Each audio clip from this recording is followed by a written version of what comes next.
Hey guys, today I have a very important video for you.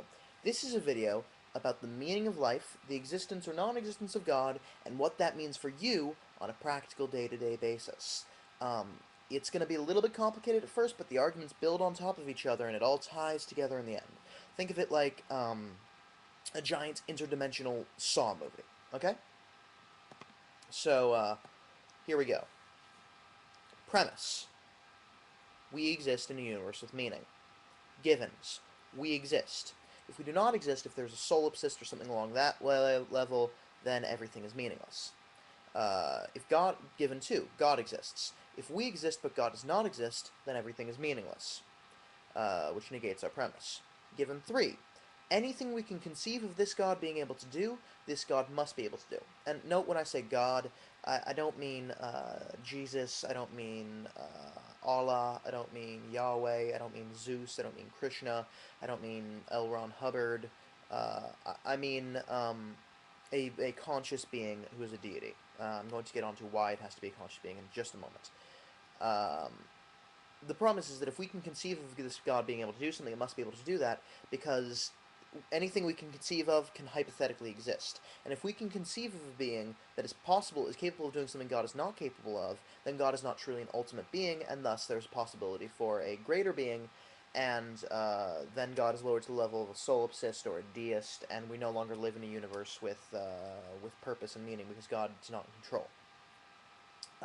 Now, since we can conceive of rationality, God must be capable of rationality.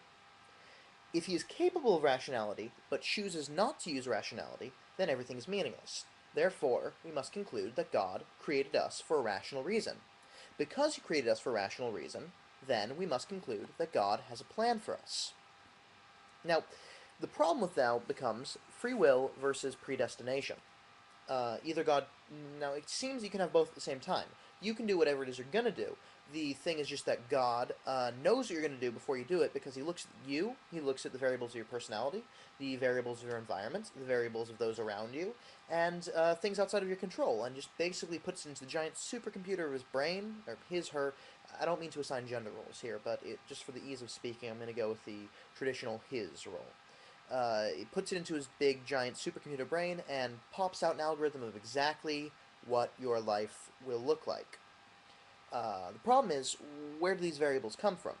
Either A, God chooses these variables, or B, these variables are outside of his control. If they are outside of God's control, then we've negated our premise, because there's something that God cannot do. And if he cannot do it, then he's no longer a deity. And he cannot really have a plan for us. He can have a plan, but his plan cannot come to fruition, because he's not actually in control of us, and everything falls apart. Thus the universe is meaningless. Or, if God does choose these things and does control these things, then we don't actually have free will. What this means is that anything that we're capable of doing becomes God's will. If I rape, murder, pillage, steal, etc., etc., if I do it, it must be God's will because it has to be part of this interwoven tapestry of meaning for life, or else everything is meaningless, in which case it doesn't matter what I do anyway. So what does this actually mean for you on a day-to-day basis? Your actions should be identical with or without the existence of God, because God is ultimately totally irrelevant. That's right. Arguing over God's existence or non-existence is pointless because God doesn't matter. If God exists, whatever you do is his will. If God doesn't exist, then nothing matters. So, your action should be identical either way. You should go with your own internal volition and the way that your mind thinks. Use your head and try to listen to people who might be smarter than you, and ignore people who are less intelligent than you, and figure out the difference between the two groups. You should go with your gut, go with your heart, and most importantly, go with your head. Because if that God exists, then you're going to do it anyway. And if God doesn't exist, it's the best tool you have. If God exists, it's predestined. If God doesn't exist, then it's a billion years of evolution. Every one of your direct ancestors survived long enough to reproduce. That means that you have gained from that a billion years of instinct, a billion years of biological know-how for survival. Um, so basically, you should just follow your gut and follow your head, and you could listen to religion, you could listen to the Bible, you could listen to the Quran, you could listen to Scientology, you could listen to to Kurt Vonnegut. It doesn't matter who, but your best option is to actually stop, think, and come up with your own codes of morals and philosophies. Because either A, it's God's will anyway, or B, that's your best option. Why listen to somebody else's option? Nobody knows any more than you do at this very moment about the meaning of life.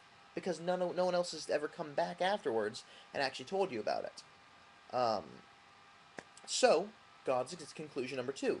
God's existence is irrelevant. Proper actions are identical with or without his or her presence. And there you have it. Meaning of life, the existence of God or non-existence of God, and what it means for you on a practical day-to-day basis.